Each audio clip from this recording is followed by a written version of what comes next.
still going? I hope so. All right, we're back. Sorry about that. We're having some connection issues.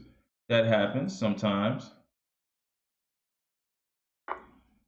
All right, so the leader right now is Spark 101, and looks like Spark 101 is losing pretty bad to DDoS 10.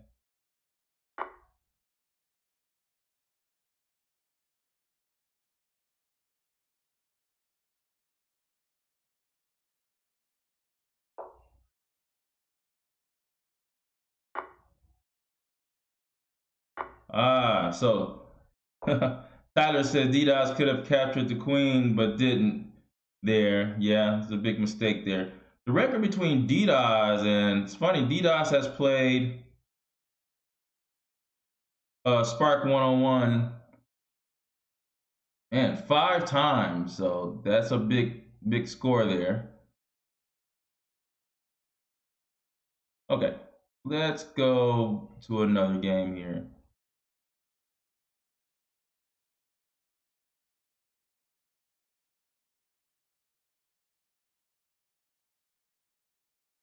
All right, to make sure everyone out there, make sure you check out the Michigan Team Chess Arena, Michigan Team Arena. There will be a draft, just like the NBA or NFL or baseball, where your name will be called live. Live, it will be called out. And you will get drafted by one of the chess teams. Now, who's going to be picking these teams? It's going to be the eight lowest players will pick the team. The 8 lowest players will pick the 8 different teams, so everything will be fair. You don't have to worry about being one of the lowest players and not getting picked. That's not going to happen. You're going to be the ones that are actually picking the teams. Okay. All right, so we see Super Samrat playing Page Orange, and looks like Super Samrat is berserking Page Orange, and Page Orange just lost his queen, lost her queen. We have Shooty. This is a good game. Shooty 7212 versus Harper 0717. And we have an end game where there's 5 pawns, 5 versus 4 pawns here. Shooty looks like he did a berserk, so he has 34 seconds left. And in my opinion, this is just nothing but a draw. Harper did a good job of putting all the pawns on light squares. All he has to do is make sure there's no way for the king to enter, and it should be a draw there. Definitely should not trade that. Harper doesn't. But what happens is what some kids run into a problem here is this is something that you should. This is a draw. Oh, now see, that was such a bad move by Harper. Now, Shooty should have captured that bishop, because you don't want to go to a king and pawn endgame down this pawn here. And there might have been a chance for what we call trebuchet. And I want to see if we could actually make moves here. So, for instance, if, let's say I move here. Okay, let's say I take. Let's check this out, because this is going to be interesting here. Sorry, guys, I just want to show this idea of losing the move. So if I take, you take here, I'm going to go back. Now, I will say, you still can't get in, huh? No, it still doesn't look like I can get in, because as soon as you go here, you can just go, you can just stay away. And once the king steps up, you can always step up here. So no, there's no way to enter with this king here. Nope, so still a draw. Maybe there will be another example of trebuchet that I can show everybody, but this isn't the one. These double pawns are not really an extra pawn. Really, they're just one, because the pawn on f3 can advance, not flexible. So, all right. That was a good game by Harper right there to hold off Shooty 7212 on a berserk. And we've not heard from Harper. Harper's a 1625 player. I think we haven't. I don't know. He's probably been in the top 10 before, But hopefully in this tournament he does a little bit better. Because Harper seems like a pretty decent player. Let's go back to the games. Harper 0717, I believe, is from Bates. I believe. Pretty sure. So we have Super Samrat, actually. It's 50 minutes left in the tournament, plenty of time. Super Samrat is on fire. He has the most points you can gain at this point, 11. He has 2 berserks, and now his third in a row, he gets a 5 because he berserked 3 times. Now let's see who he has berserked here. The thing is with Super Samrat, the only big competition for him is, well, I think Resident Donkey was here, but I don't see him now. But the only competition for him now is, well, I would think Resident Donkey or, or Judy 7212. Those are the favorites in this tournament. Right now, we're looking at Dull Flashy People. He berserked Dull Flashy People, then berserked CPR Chess. That was a big one there, 1600. It's hard to berserk Charlie Reese, who I believe got a second place finish yesterday. And then Paige Orange, he berserked. And now he has Chess BTL, which I'm pretty sure he probably is going to try to berserk as well.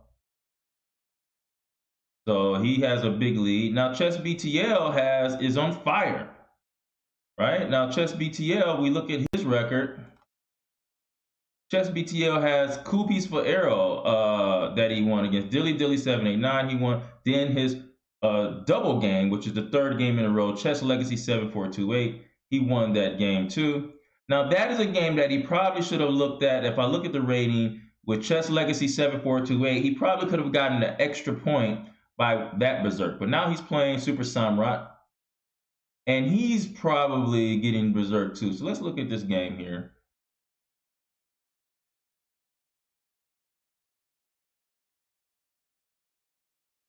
Okay.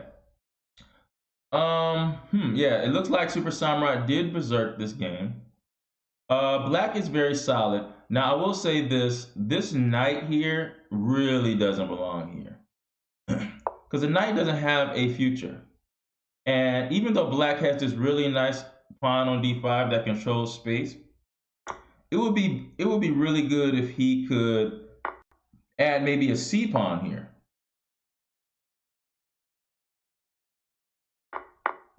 So he trades here, and looks like Chess BTL just going to equalize the game, and he has. I mean, he has 0 problems in this position, 0. Just have a knight versus bishop, and that's the biggest thing, the biggest imbalance when it comes to a middle game like this. The rooks will eventually be traded off, so you really don't have to count that. This is going to be trades of rooks. It's going to wind up being an end game with 3 pawns on one side versus 3, with 4 versus 4. The only difference in the game is who could use the knight. Can the knight beat the bishop, or can the bishop beat the knight? It's the only difference. Now, if I was the owner of the bishop, I would want to open up this diagonal, create weak pawns, which means pawns with gaps. Maybe this pawn will be on a7, there'll be a pawn on c7. Then I'm going to be able to target the pawn. And also, my king could actually penetrate in the game once pieces are all the way traded off. Because right now you see that black is trying to trade off the rooks on e8. So it's going to be a bishop versus a knight situation. Now, if I had the knight, I would also want to make gaps, but I think that I would want to keep more pawns on the board if I had this knight here. I would like to keep more pawns on the board if I had a knight because of the movement of the bishop. Right now, this bishop can't move because of d5.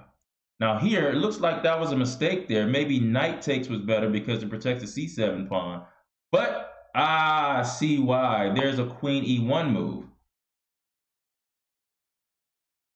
So here I wonder what he's going to do here. Here I would play something like queen to e7. I wouldn't want to play c6 because you allow too many entry squares for the queen along this h2 b8 diagonal. He plays h6, and he actually gives up the c7 pawn. I don't see why I couldn't take that. Super Samrat has a minute left to Chess BTL's 3 minutes, so that favors black for sure. Also, he also missed this move queen b5, which would have forked the king and a b2 pawn. Maybe he can do that now. Queen b5, and then queen takes b2. And man, that queen is going to be very menacing behind the scenes. Whereas white's queen, if a check happens, okay, so this trade of queens leads to just another pawn loss. And now it's going to be a bishop and 2 pawns versus a knight. And this is winning. Now it's bishop and 3 pawns versus a knight. And so this is just completely winning for white. You have 2 passed pawns that's going to be coming down. And so Chess BTL should not be able to hold this game, even though he has this big time advantage. This is going to be easy for Super Samurai to win this, especially with his experience. So let's go to another game here.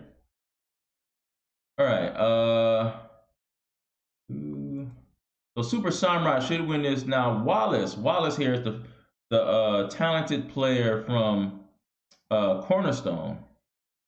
He's on fire. Vizel is on fire with 3 in a row. Chess BTL, he has 3 in a row, but look, he's not looking good in the game he's playing. Now, look at Paige Orange. Paige Orange has played 6 games, while others have played only 3. That is a good strategy. She's resigning games that she knows she's losing quickly so she can play another game. Resident Donkey, which is Ethan Liu from Ann Arbor.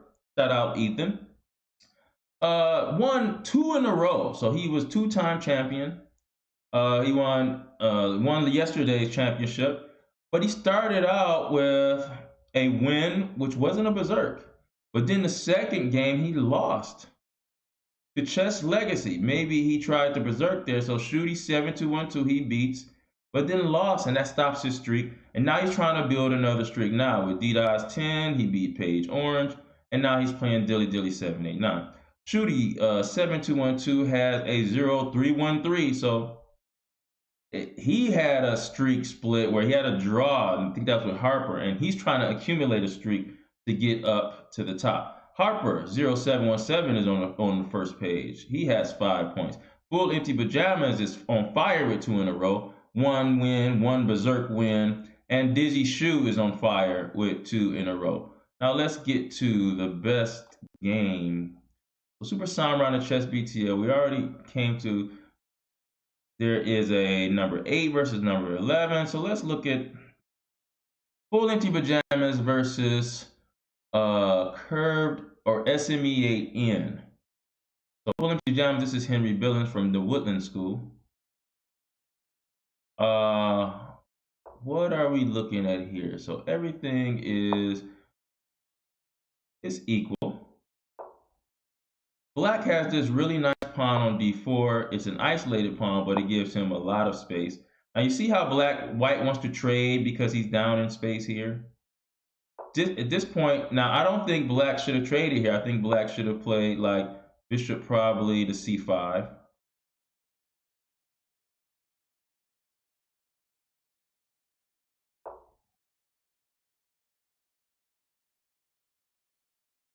This gives black a lot of space, and here Full Empty Pajamas is going to use this e5 square, looks like.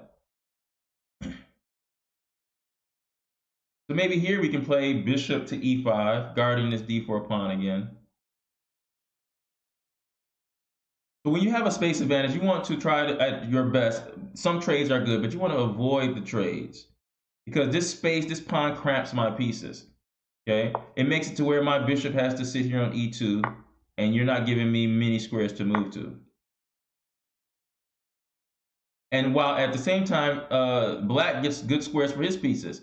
So in order to defeat this type of space advantage, and it's not an open file, so it's not like this is an isolated D pawn that you can attack, right? Because it's not an open file, so it's not actually weak. The way you want to defeat someone who has a space advantage is actually just to trade pieces or attack the space. He's trying his best to attack this space, but it's guarded really well.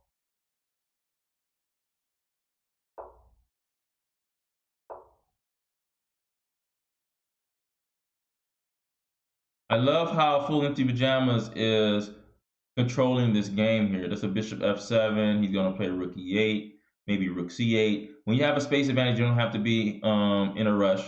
He definitely wants to play knight to b4. Okay, we have a knight to e4 here.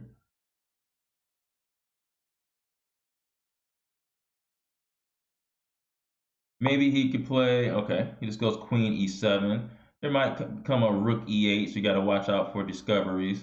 I was thinking maybe queen to b4, attacking the b2 pawn.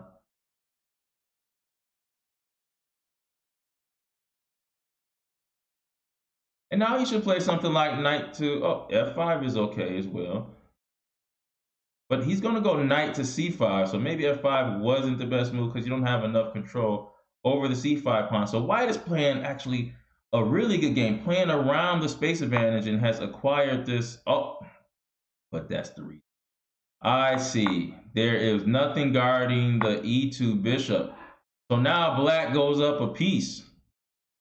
And all black has to do is avoid the disease called winning. What that disease is, it's very contagious.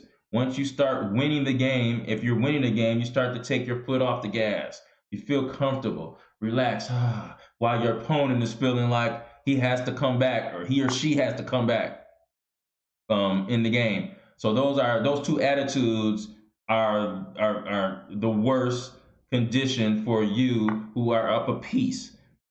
You should win when you're up to piece, but you actually have to play the same way you did when you attained the piece, when you gained that advantage. So when you're winning, you have to, in your mind, you have to actually play, really be sharp. What can my opponent do to me? Be aware. Because a lot of times I see kids that are winning the game, they're up a piece, they let the focus leaves, the other person gets the piece back, or even worse, that happens over and over again. So don't catch the disease of winning. It looked like Full Empty Pajamas did not catch that disease. Goes head on the win. He wins this game. That was a pretty good battle there.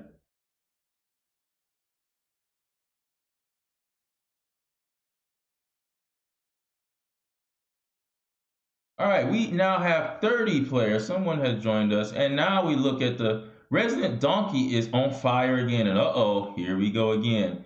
Can they hold off Resident Donkey? Dizzy Shoe goes past Resident Donkey on fire with 13 points. Wow, look at Paige Orange. Paige Orange is playing. See, Paige Orange, she's smart. She just plays more games than everyone. She plays more games. She's not, if she's losing, she just resign. Give me another game. Give me another game. And I mean, Paige Orange is going for, forget the under 1200 championship, right? Which she won yesterday. She's the under 1200 champion. Now look at her rating. Her rating is 1199, so that's pretty close. But she won the under 1200 championship yesterday. Today it seems like she wants to go for more. Looks like she wants to get the under 1600 championship, which is she leading in right now. Or she might even want to go top 3 in the whole tournament. So shout out Paige Orange. You're doing an excellent job. Excellent strategy that you have there. Just playing more games than everyone else. That's a great strategy. Full Empty Pajamas. Now, Full Empty Pajamas, I think he's about due to finish in the top 3. He's been struggling lately, but I think he's due to finish the top 3. We got WJH 3122 on the first page. Vizel, Chess BTL, Spark 101, who was our early leader in the beginning, is on fire again. And Harper 0717, shout out Harper from Bates, is on the first page. Now, I said that the under 1600 leader was Paige Orange, which is true. Which means the under 1200 leader would be Spark 101. There's actually nobody that's over 1200 that are qualifying for those. Oh, I would say Vizel. I'm sorry. Vizel is the under 1600 leader at this point, but he is tied with Spark 101. Now, what is the best game that we have here? We have Super Samrat versus number 1, number 2, Dizzy Shoe versus Super Samrat. We got to check this game out here. Super Samrat is berserking Dizzy Shoe. So Super Samrat really is in the battle against Resident Donkey, right? Resident Donkey has had perfect record. Super Samrat is trying to, he's figuring like if I draw Resident Donkey, because they've had quite a bit of draws, I believe, how do I fare against the other players? How can I maximize my score against the other players that I face? And so Super Samurott has in his mind, he wants to just berserk everyone that is not Resident Donkey or Shooty 7212.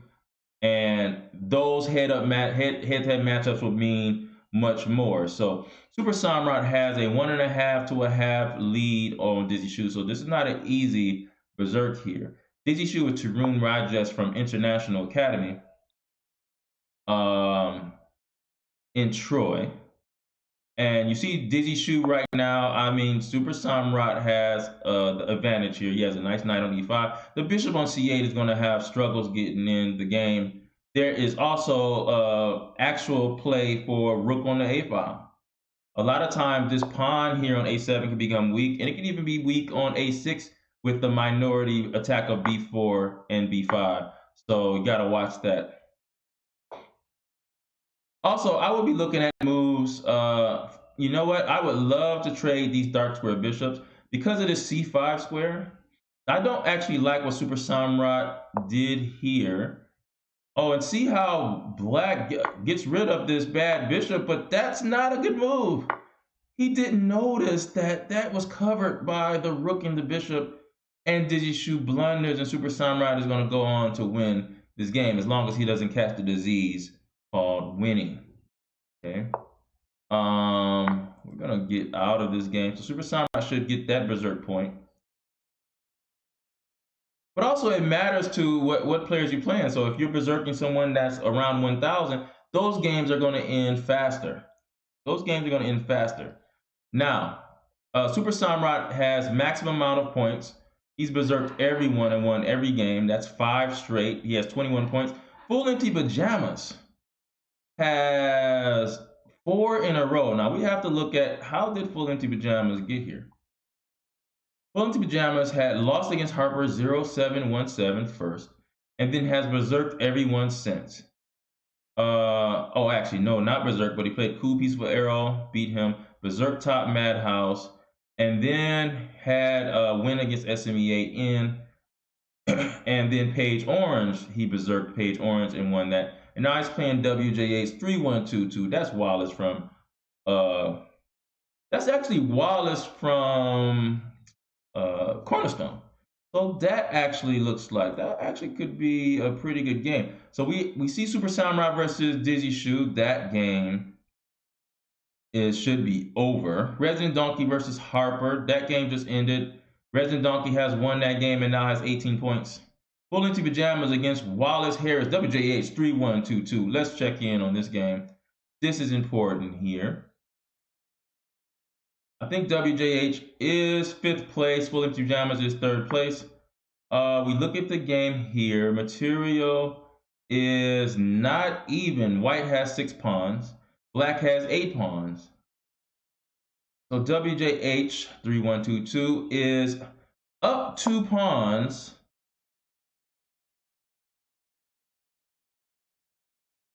But I must say, even though you're up 2 pawns, I think that, okay, so WJ's castles here, which is a smart move. That was a smart move, and what White is trying to do is try to make some wants to take advantage of a development lead, which he doesn't have. He doesn't have a development lead. Black is only behind with this. Bishop is on c8, 1 move of development. White has 2 pieces to move out. Black has 2 more pawns, so I believe that WJH 3-1-2-2 is winning this game with 2 extra pawns.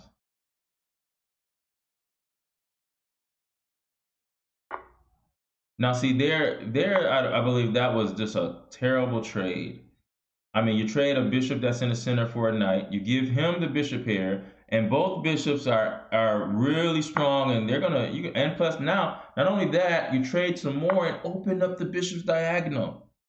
This was not a good decision for Full Empty Pajamas to do that. I mean, not a good decision at all. You can't take the d4 pawn because bishop h2 check wins the queen.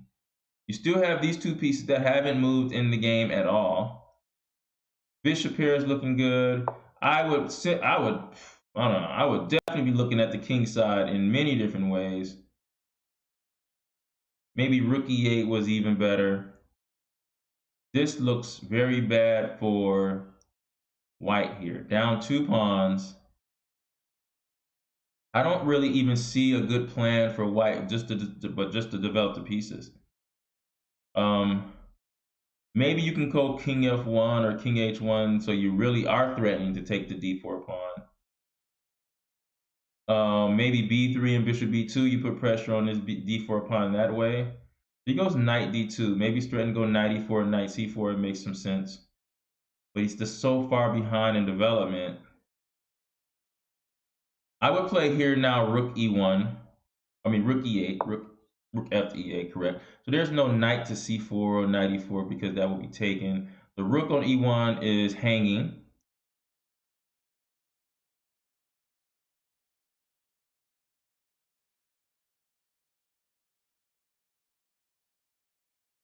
And if knight f3, you have bishop takes f3.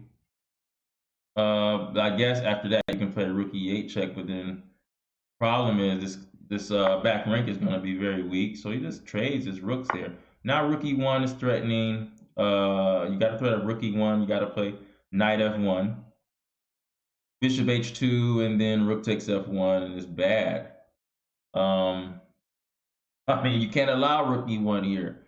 Rook e1, knight f1. So okay, so he moves king over to f1. Now look at the development lead that black has. Look at the problem white's king side is, and look at that. So now you have to play knight c4 just to stop the pin. And I mean, you have moves like queen to e6, which attacks the pin knight again with b3. But you're threatening, actually, queen e6 threatens checkmate. So he really messed up there. Queen e6 would threaten checkmate on e1 plus the knight on c4. That was winning. And that's what I mean by when you know you're winning a game, you need to make sure you got all this time to find, like Wallace has a minute over. You have a minute more time. That means you have more time to find the knockout blow, right? Knock him out, knock him out. So queen e6 was the knockout blow, threatening the piece and checkmate. It was worth the minute of time it took to find that. It was worth it. So you don't want him to wiggle out. Now his back rank isn't as weak anymore. Black is still winning, of course. Have 2 extra pawns, the bishops, this pin is here. But you gotta watch it because I'm threatening to go queen takes d4. My king is still not the best king. And then here, he trades this bishop here off. I mean, but I wonder why he did that. Is it because of rook e4 or something? I'm not sure. There was no reason to trade, but maybe he's just trading because he's up 2 pawns, which is true. Now, this is a strong move here. Bishop c3. I probably will play something like rook c1. You never know when we might have to actually take this bishop. So rook c1, I would play this move here. Or rook b1, that's possible as well. But look at I mean, like, we can't occupy this file. The bishop covers the e file. So the rook can't really move, doesn't have a lot of movement here. Wallace has 2 minutes, a minute more on the clock, and he's up 2 pawns. And these guys are pretty even as far as rating and strength. Now you see that, yeah, he was threatening to go queen e1 check. Now, black gets a pawn back here. Now here, you can actually play d3 because there's no rook takes d3 because of rook e1 checkmate. So it's possible to go d3 and d2.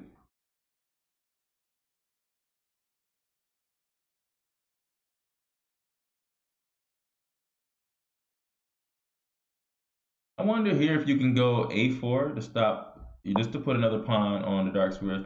Now here, this makes sense just to keep watch over this pawn here. But still, there's no, he can play d3 and d2 because rook e1 is checkmate. So maybe after d3, bishop e3 is the move.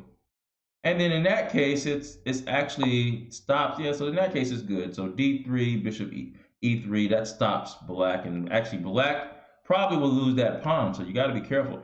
So just because this is a passed pawn doesn't mean it's a good thing. This pawn has to be guarded by two pieces. And now I'm more leaning towards this could be a draw here. I don't think black has an advantage anymore. I'm thinking this is a draw, and it's reflected in the time. So WJH, this is what I mean, like winning, the disease of winning. Thought he was winning. He attacked the piece instead of looking for the best move possible. That would have been the knockout blow. You can resign after that. He missed that, and now white is hanging in the game, and not only white hanging in the game, this looks like a draw here. Now he's attacking the rook. The rook has nowhere to go on this fourth rank, so the d4 pawn definitely will be lost. Question is if he can just go rook e3 and take some pawns to himself. But instead, he doesn't go rook e3. He allows bishop takes d4 check. And this is a draw. And actually, you got to watch out because white could have the more active king. Even though I believe black can easily draw this game, the pawns are split here. So there's 3 pawn islands to worry about, but I think this is easily a draw, should be. Now a mistake could be king to f e2, rook b2, and then rook d2, and then going into a king and pawn endgame without knowing if you can win or not. And my question is, you're going to have to be able to, now black didn't want to go to this king and pawn endgame, but I wonder what would happen after take. Could black actually get to the c5 square? I don't think so. So it probably would be in white's interest to go to the king and pawn endgame in this position. So here he plays b5 and he allows him to get rid of one of his bad pawns, but look at what white has just done. Now we're talking about WJA's 3-1-2 had an advantage, was winning knockout blow. Caught the disease of winning, didn't find the best moves, full empty pajamas, Henry Billings just wiggled his way out, played defense, and played some excellent defense, by the way. And now he has a outside passer, which is going to give white an advantage. It's going to be hard to, and so how do we convert this advantage? What we have to do is be able to penetrate to one side or the other with our king. And so, and what that does is it allows us to take the pawn. So what I would have wanted to do is come to this side of the board or to this side of the board. But what happens is it looks like we're just going to give up the passed pawn for the passed a pawn, and still should be a draw. So maybe didn't have enough time to really think about how he was going to approach this. Now black should probably go king e7. And then rook goes back to c6, and this should be a draw. But who knows with this time left on the clock. There's 2-second increment. Okay. Then you have rook to b6.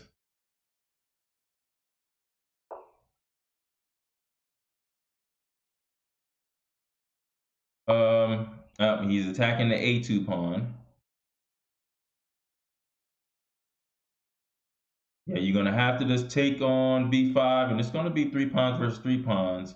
I do not know what full empty pajamas is thinking about, but he's wasting his time.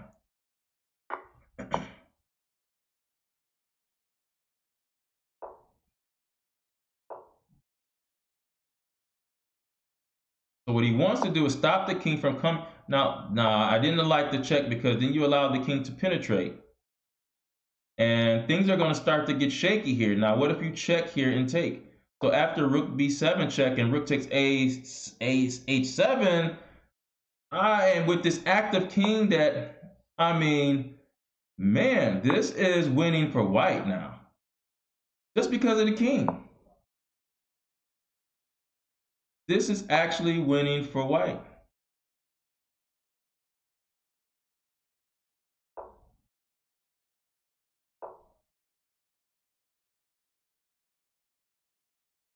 All right, so there is, after this check, there is going to be a hanging g3 pawn. But I guess we can just push this forward, g4. So he just, so that was kind of weird, right? He's going to have to figure out a better way to do that, but he's not going to be able to win the g6 pawn. g4 should work. Take, take. And then rook takes, for sure. Rook takes g6. 4 seconds left. What is the holdup? All right, so he takes there, and then he wins the rook. Wow, what a big blunder there. And I mean, this is how things flip. WJH3122 was clearly winning, had the knockout blow. Was it Queen E6, I believe, attacking the pin piece, threatening checkmate, and then now loses the game in the end game. This is exactly what I'm talking about, is the disease called winning. You take your focus off, there you go, and the game turns. What a game of twists and turns, actually. This was an instructive game here.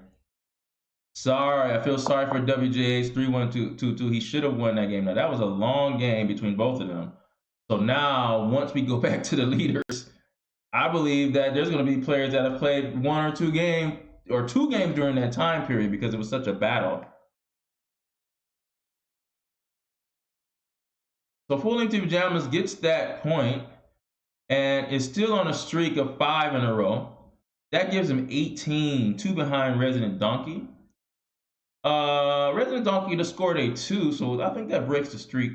That 2 is against Super Samrat, which Super Samrat was probably ready for that and figured if he draws a game like that, then that will give him an advantage. It's all about how they do against the others.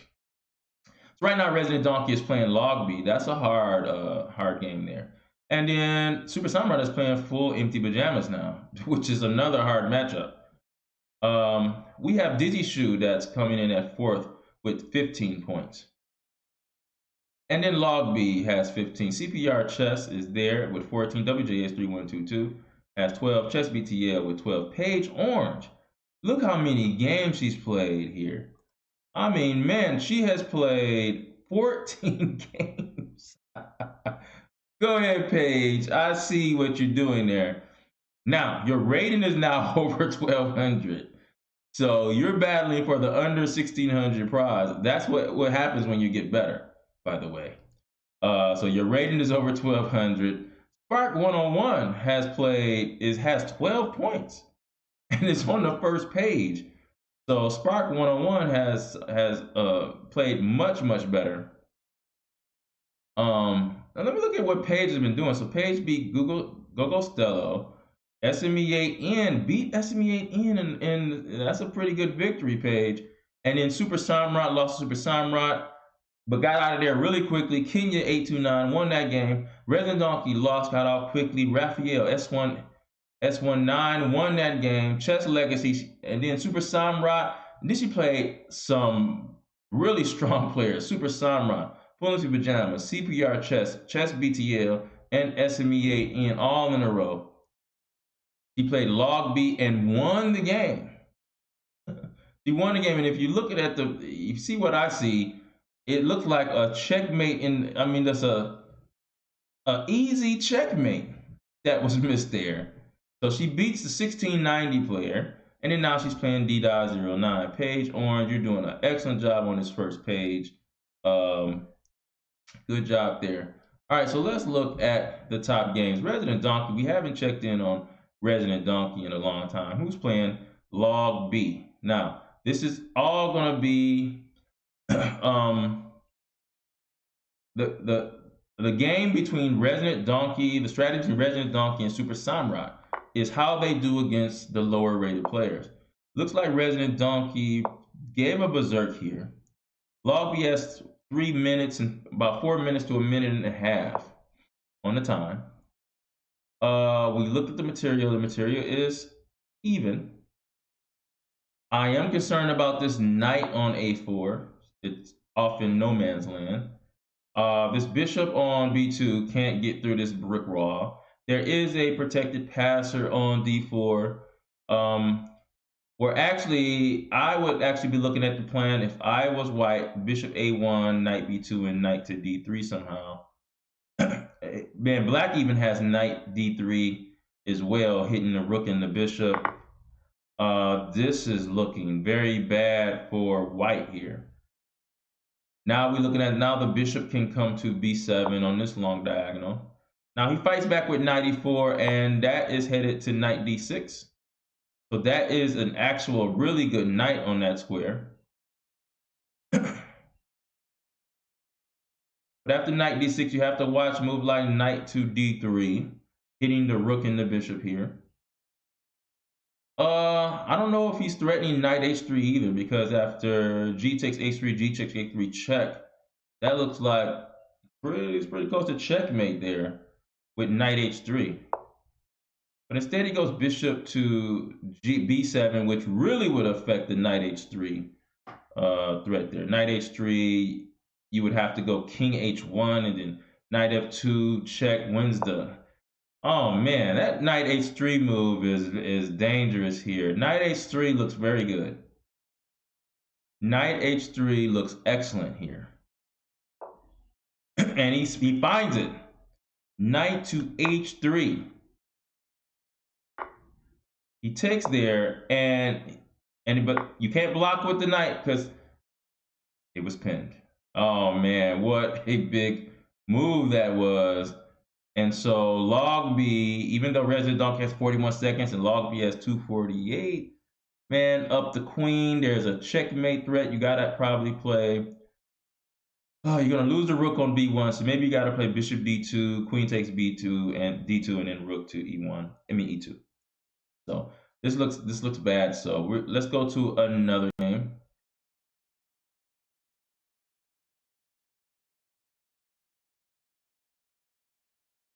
I really want to see a page orange game, actually. I want to see a page orange game. We only have 13 minutes left for everybody to catch up to whoever you're trying to catch right now. That's enough for probably 2 games, maybe. And so Resident Donkey is going to go ahead and win, but the problem is his opponent is still playing, which takes off time from the clock. So the longer his opponent survives, the better it is for Super Samurai. Full Empty Pajamas is tied with Chess BTL with 18 points. Chess BTL is threatening to finish in the top 3. That would definitely be Chess BTL. This is Chess BTL's best performance I've seen. Dizzy Shoe is in 5th place. We got Log B, CPR Chess, VZL, WJH 3122, and Spark 101 is still on the first page. So I guess Paige fell out of the first page here. Because she's playing games, but she's losing a lot, but she's playing a lot of games. It's good strategy to get on that first page. Shooty 7212 struggled today. Big time struggle. Couldn't get a streak going. Hasn't had 1 streak in this whole tournament, which is weird. All right, so Full Empty Pajamas. Let's look at Full Empty Pajamas against Super Samurai. We're looking at a game where Full Empty Pajamas seems to have... Full Empty Pajamas seems to have a... This looks winning for Full Empty Pajamas. This is winning. This passed pawn is just going to be... It's a monster. And this is going to be game over for Super Samurai here.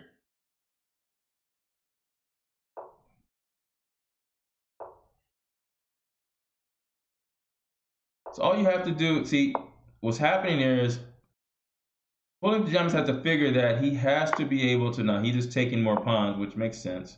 But he has to be able to queen the pawn. Oh, so I see what he's going to do. He's going to block the check.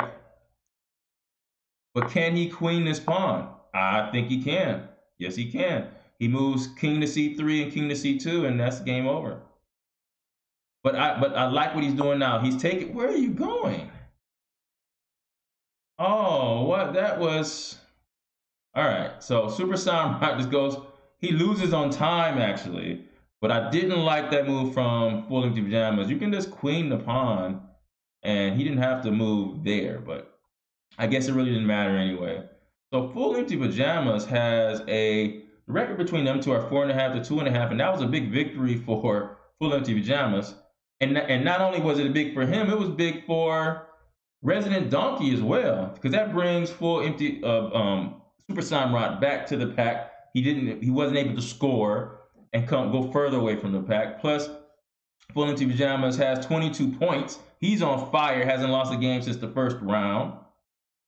And now Resident Donkey is number 2, and only 1 point separates them. So here we see Super Samurott. He's playing. Now Resident Donkey can catch. I think he can catch, yes, with a 5-pointer. He can catch Super Samurott. If Super Samurott somehow, and it's smart what Super Samurott did, he berserked, not because he had to get the berserk points, but he wanted to play a 7-minute game.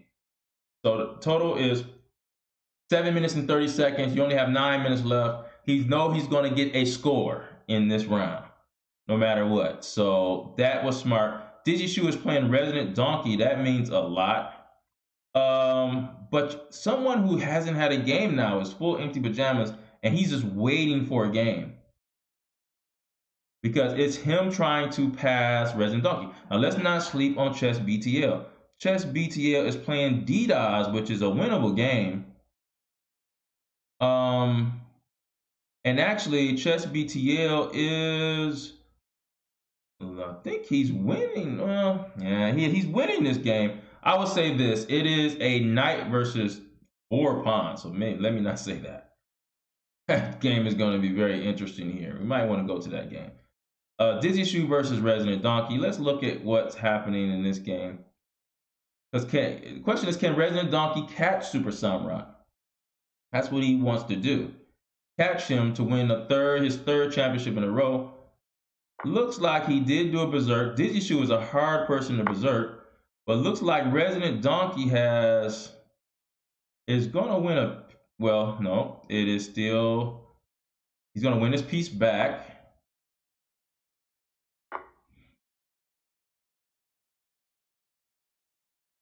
He's thinking about which way to take with. He took with the C pawn.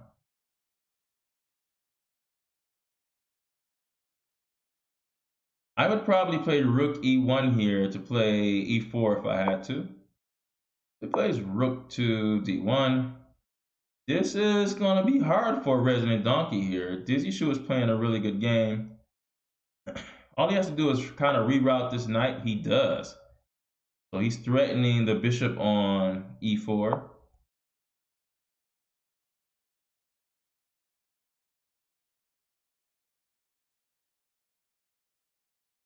I don't know, maybe we can play Rook E1, open up this position a little bit, Rook E1, and then Rook D1.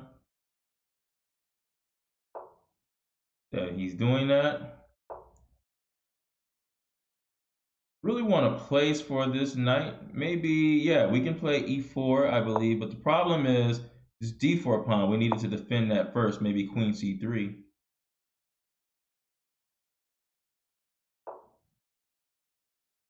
Plays Rook C1. White is playing very solid, and it looks like maybe his plan is to actually push pawns on the queen side, which makes some sense. B4, A4, B5. That makes sense as well. Black is looking to double the pawn, double the rooks on the backward pawn there.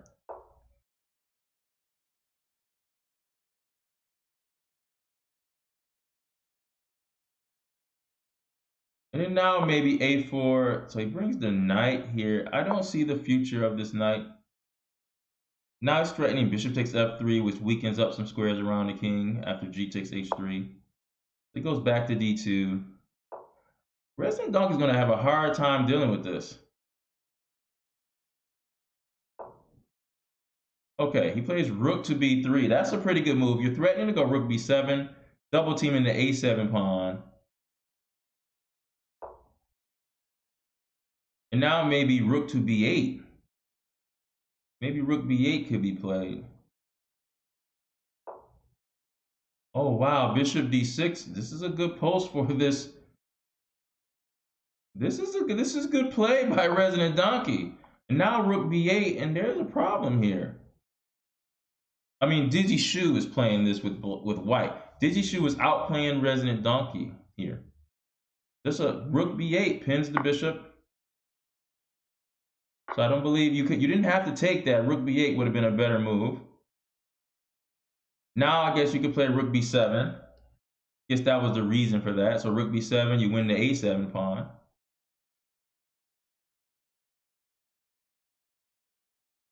And then you actually win the 7th rank here with rook b7. I like how Digishu is taking his time too. Like, even though he has more time, he's not making rush decisions. He's making sure he can do these moves. And then queen takes a7. Now you're threatening checkmate in what, 3 moves? Rook g7 check, king h8, rook takes h7 check, king g8, and queen to g7 checkmate. So here, now the question is, can we trade here? Oh, and he resigns here. He resigns because he wants to play another game. Oh, Digishu has beaten Resident Donkey in this game, and that is going to affect the standings. So now you're looking at Full Empty Pajamas, who probably could move up to 2nd place. And he has. Full Empty Pajamas has moved up to 2nd place.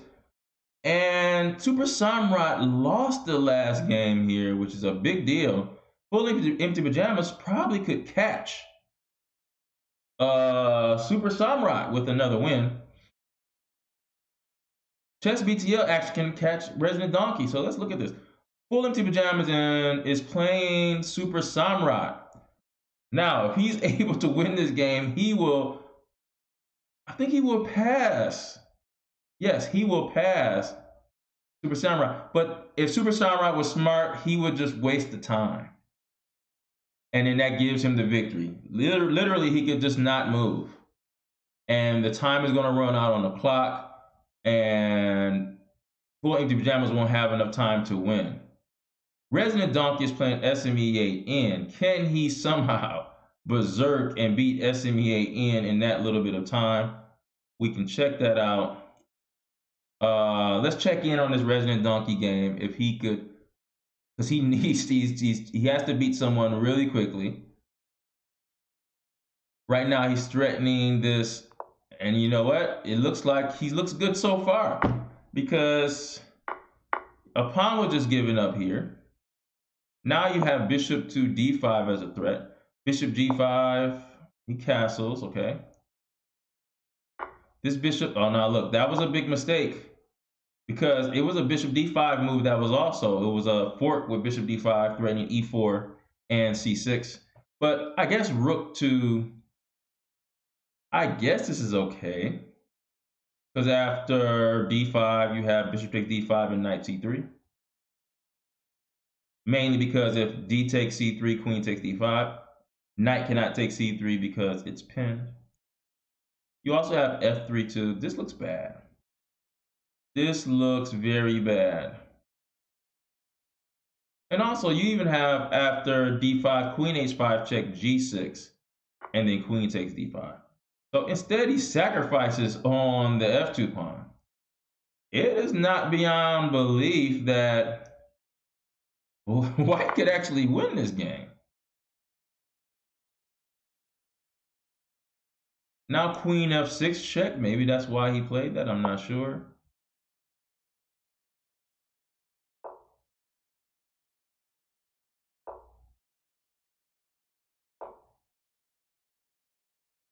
Man, it's possible Resident Donkey could actually win this game. Check in on Super Samrat and Full Empty Pajamas.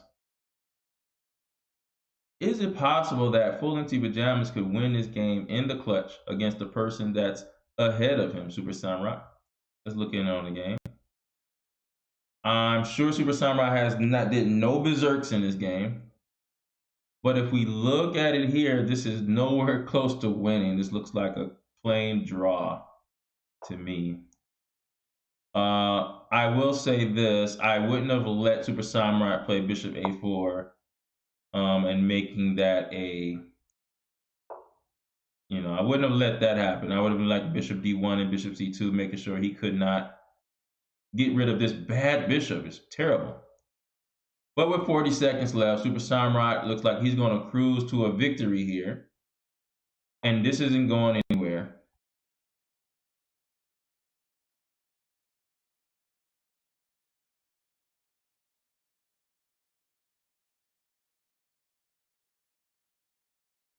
Okay, and now we have at Full Empty Pajamas is still in that battle. Resident Donkey, is it possible for him to win this game? Let's go back to this game. There's only 1 second there. And so SME8 N has held off Resident Donkey. Resident Donkey has an undefeated record against SME8N. He's held him off. And the tournament now is over at this point. So we have our leaders here. So we look at who's leading. Super Samrat is the champion today. It's been a while for Super Samrat. He's the champion with 31 total points. We look at what he's done. He had a performance rating of 1,700, but he's played 10 games here. Win rate 70%, berserked 80% of them. His average opponent was 1452, which wasn't so high. He had only 2 losses, one to Top Madhouse and one to Full Empty Pajamas.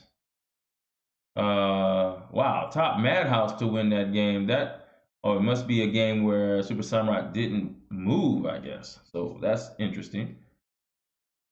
Okay. So, and then Full Empty Pajamas is number 2. It's been a while since he's been on the top 3. He performed at a 794 rate. He berserked 38%. Very smart. Won 88% of the games. Let's look and see. So, yeah, he average rating of opponents 1420. Lost only the first game and won every game after that, including a game against Super Samrat. That was very important. Okay, so Full Empty Pajamas. Good job, number 2. Shout out Henry Billings. And then Resident Donkey, Ethan Liu, is 3rd place today. He had a performance rating of 1723. Wasn't as good as he was previously in the previous tournament, but he's still in the top 3. He won the last 2 Michigan Junior online arenas. And he had a win rate of 67%, berserk 78%. His average rating was higher than the other 2 with 1503. Look at what he played. He lost a game to Chess Legacy 7428, then lost a game to Dizzy Shoe right at the end there. But he had a draw with Super Samurai there. He had a win against Logby, who's a 1680. So he's going to be 3rd place here. And then we have Chess BTL, who is 4th place and just 3 points out of the top 3. Good job, Chess BTL. Dizzy Shoe was 5th place here. Vizel's in the top 10. CPR Chess is here. Charlie Reese, he's in the top 10. Logby on the first page. WJH 3122 in the top 10. And Little Almond, the Implodians Future, came in at the last second to get a top 10 finish. Little Almond, shout out to you. So shout out to all the top 10 scorers. Congratulations for making the first page. Now, our under 1600 section champion is Chess BTL 1372. He is the under 1600 champion today.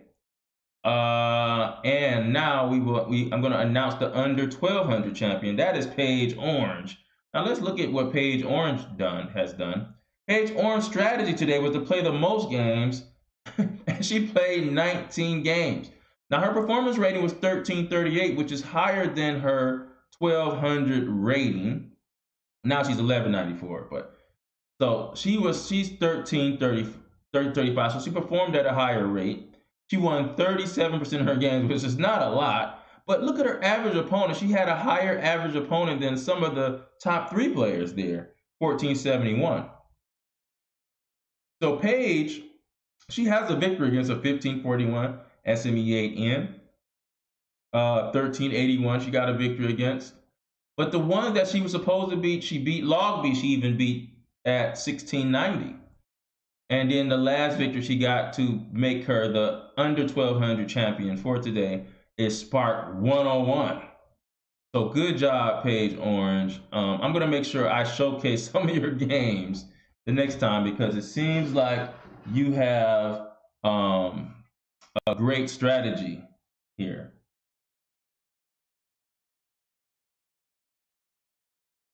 All right. Okay, and now that's it.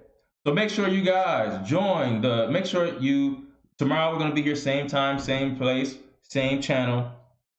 But make sure you guys join and register for the Michigan Team Arena. All you guys that are here playing chess, usually we average 30 kids a tournament. I want the whole 30 kids to be involved in the Michigan Team Arena where we're gonna play on Friday and Sunday, one game a week. Friday and Sunday, one game a week in a team format.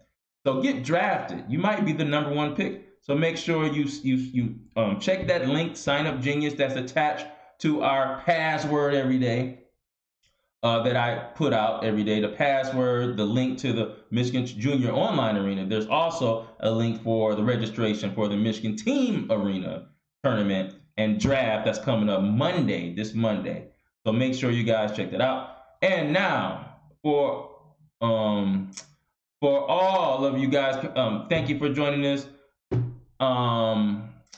It's been wonderful stream for me today, and I look forward to seeing you guys tomorrow. Implodian out.